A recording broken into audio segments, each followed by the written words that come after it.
Bonjour tout le monde, j'espère que vous allez bien et donc je vous retrouve aujourd'hui pour vous parler des nouveautés que j'attendais avec impatience au mois d'août. Mais comme d'habitude, je vais commencer du coup par vous présenter la petite nouveauté que m'a envoyée Doki Doki en partenariat. Et donc pour ce mois-ci, il s'agit de Cube Hertz. Les deux tomes sont sortis simultanément, c'est une série qui sera terminée en 3 tomes et nous aurons ce dernier tome le 7 octobre. C'est un seinen de genre action, comédie, fantasy et science-fiction et nous sommes avec les thèmes du jeu vidéo et du monde parallèle. Donc quoi vous en dire, j'ai bien aimé, ça n'a pas été un coup de cœur. Voilà, on reprend tout simplement les codes de Sword Art Online, c'est-à-dire qu'il y a un nouveau jeu qui va pop et il va falloir mettre un... Bon, dans SAO on dit un air gear, mais là je sais plus comment ça s'appelle, mais vous voyez très bien de quoi je parle. Et donc, eh bien... un groupe d'amis va rentrer dans ce jeu, donc c'est les personnages que vous voyez sur la couverture du tome 3, sauf la petite blondinette puisqu'ils la rencontrent plus tard dans l'histoire. Voilà, donc ils vont se retrouver dans ce jeu et voilà, au bout d'un moment, ils vont découvrir un petit peu le jeu, etc. Ce qui est très intéressant dans celui-là, c'est que c'est du craft. Donc il y a des cubes partout et vous pouvez fabriquer tout et n'importe quoi avec ces petits cubes. Et donc c'est super intéressant. Mis à part ça, il n'y a rien d'original, c'est juste la petite touche d'originalité de ce manga. C'est que c'est du craft et c'est assez sympa, mais au niveau de l'histoire, ça ne casse pas trois pattes à un canard.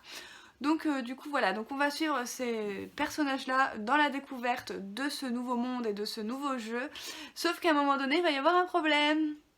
Voilà, comme dans SAO, à un moment donné, ils ne vont plus pouvoir se déconnecter et ils vont être piégés dans ce jeu. Et le problème, c'est que dès que la nuit tombe sur ce jeu, les monstres qu'il y a dans ce jeu se réveillent et massacrent tout le monde.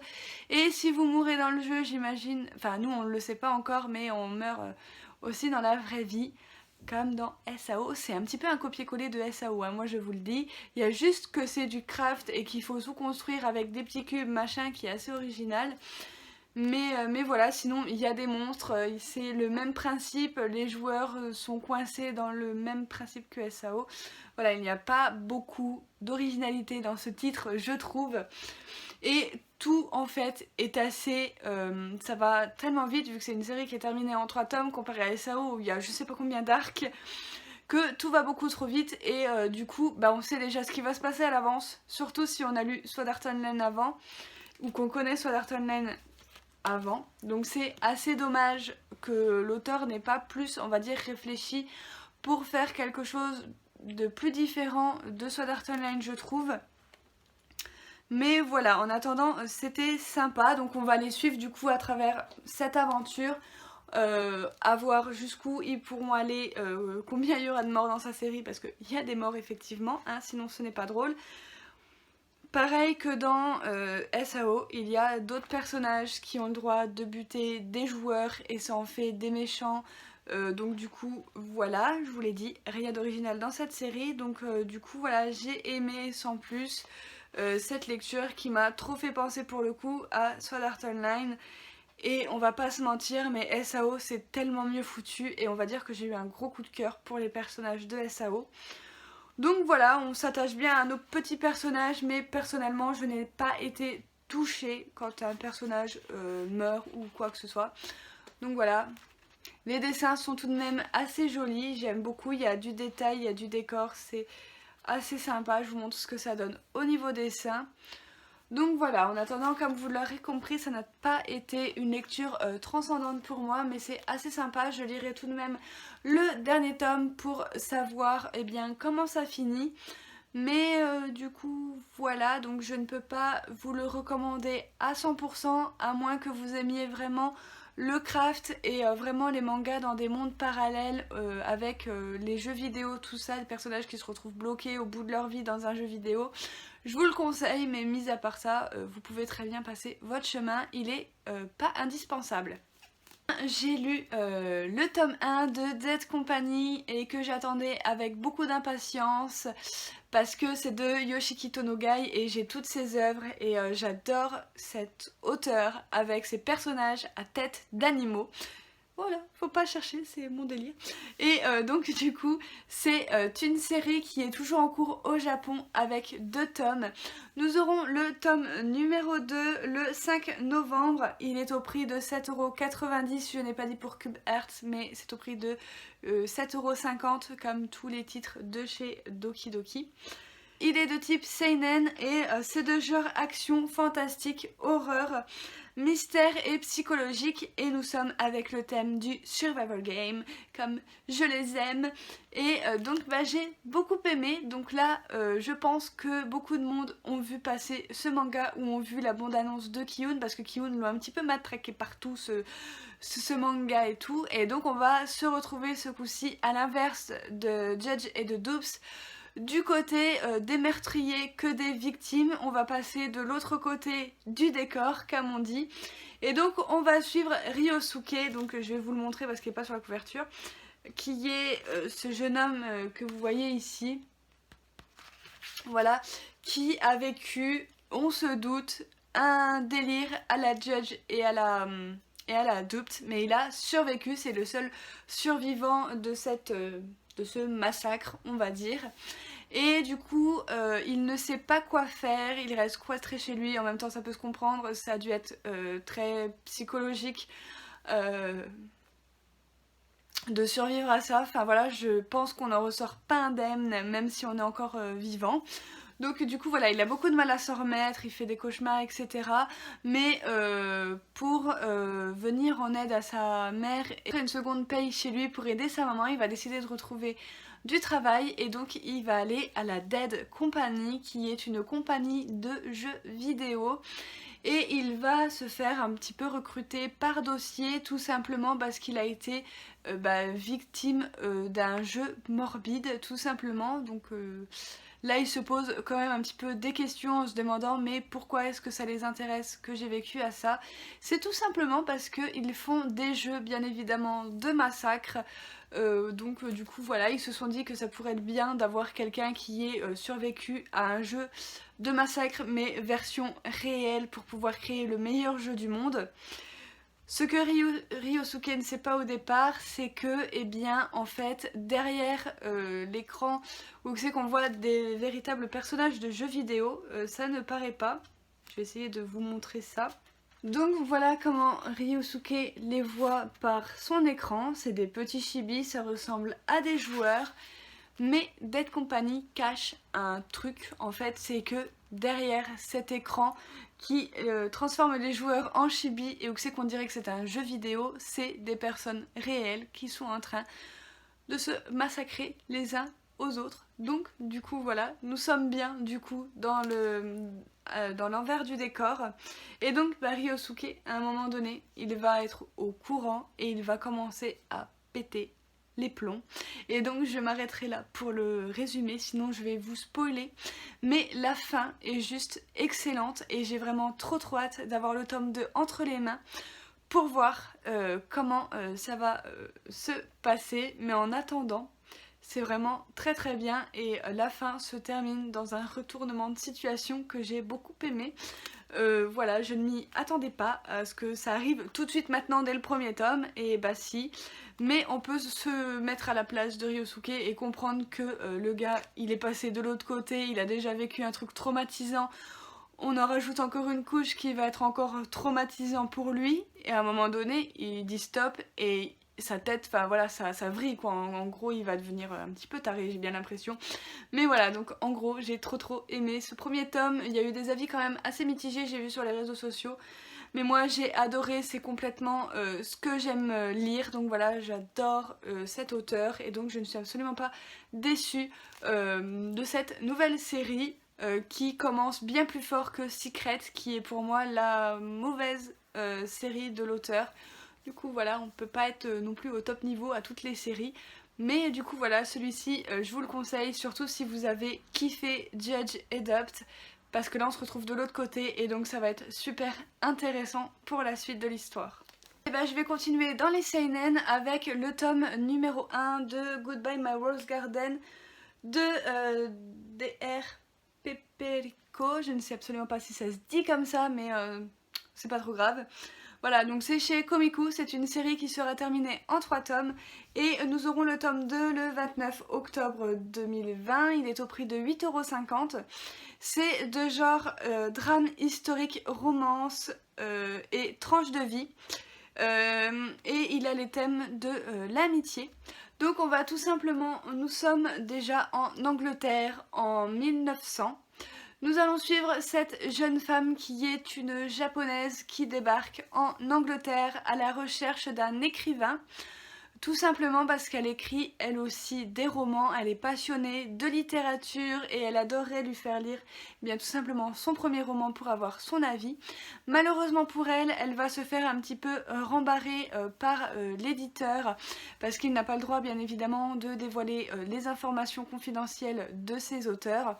Et donc elle va être un petit peu dépitée, mais elle va tomber sur cette jeune femme là, ici, qui s'appelle Alice, et donc voilà, c'est une noble, et donc elle habite enfin voilà, dans un château, elle est très riche, et donc elle va se proposer de l'héberger en échange qu'elle devienne sa domestique, et donc bah, Inako va accepter.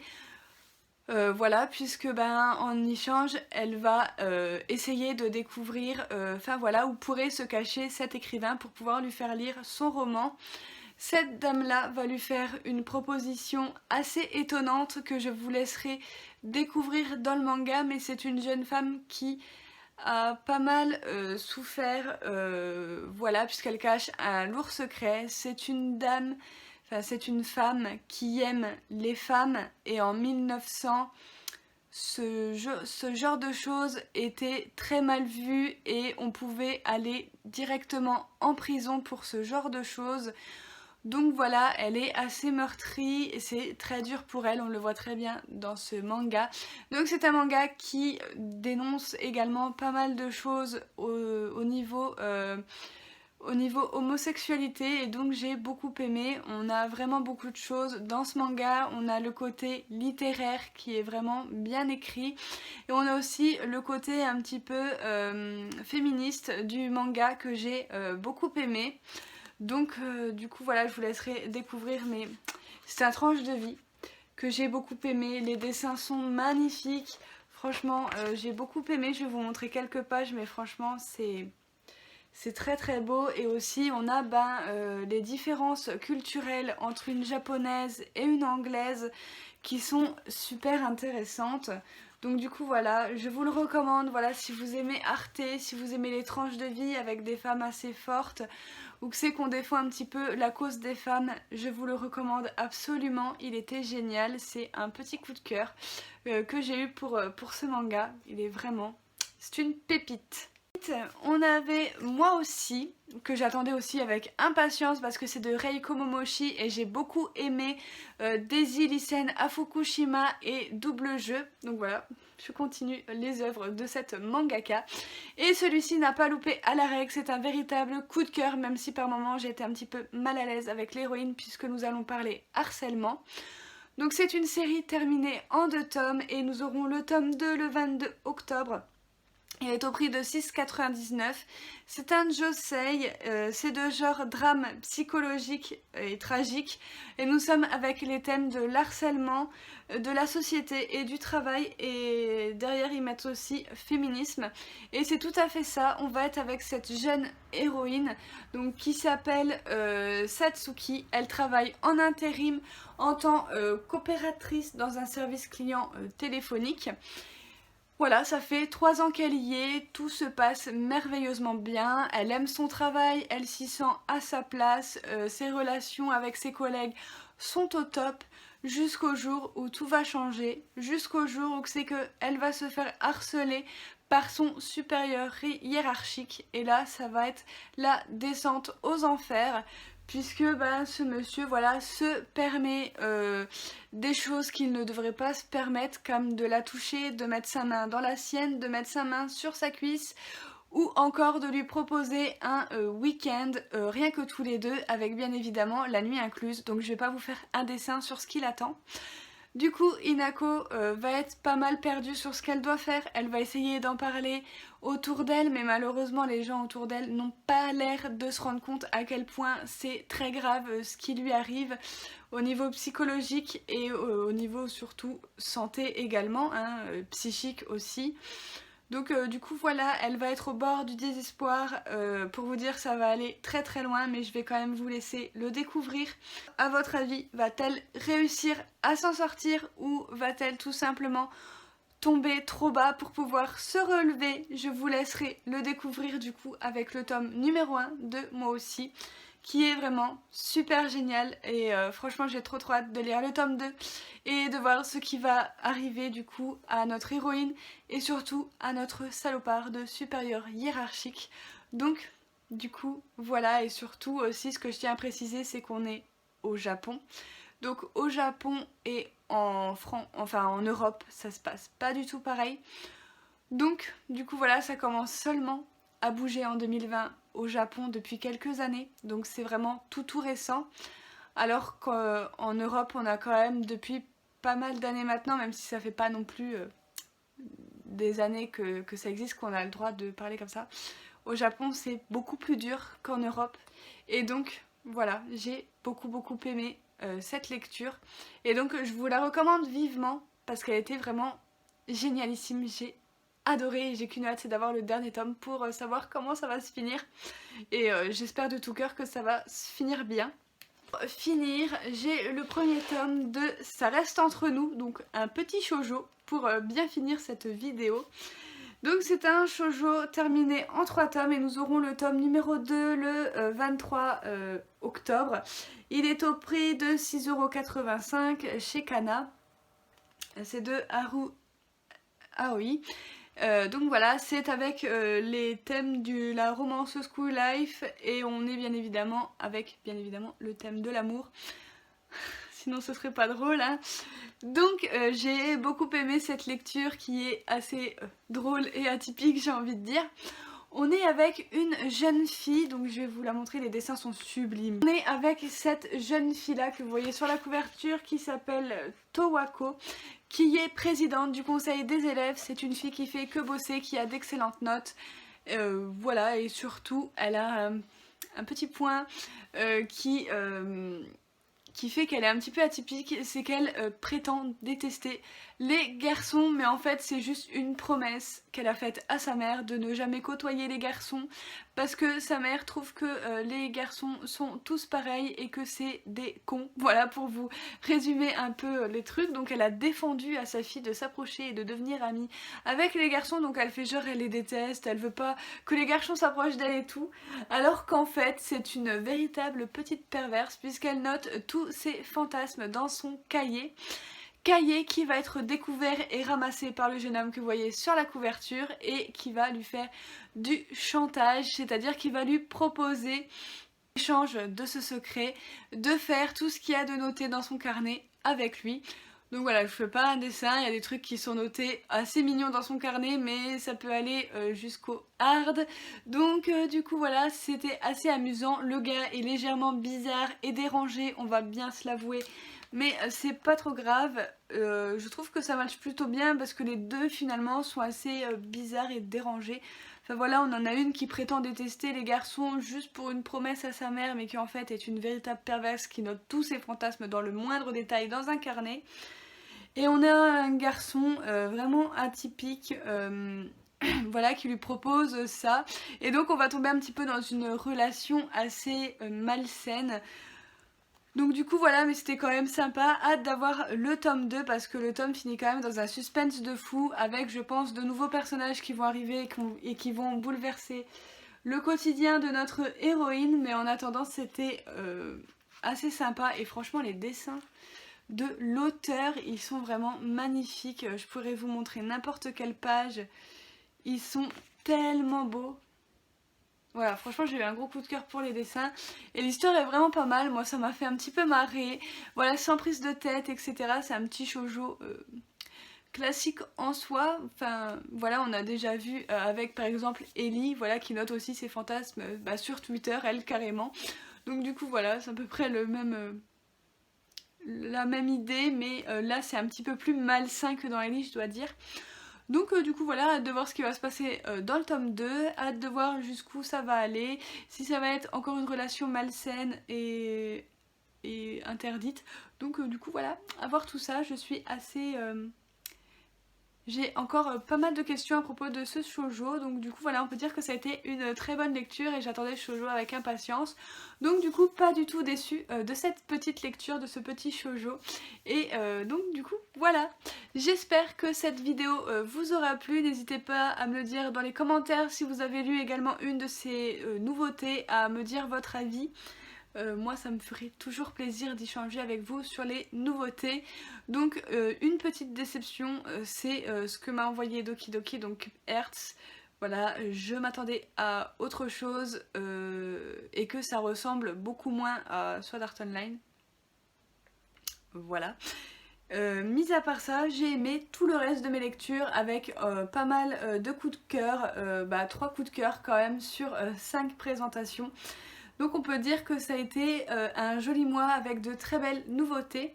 Sur ce, n'hésitez pas à mettre le petit j'aime à cette vidéo, à partager si le cœur vous en dit, à vous abonner pour me soutenir sur la chaîne. Et moi je vous retrouve très bientôt pour de prochaines vidéos. Bye!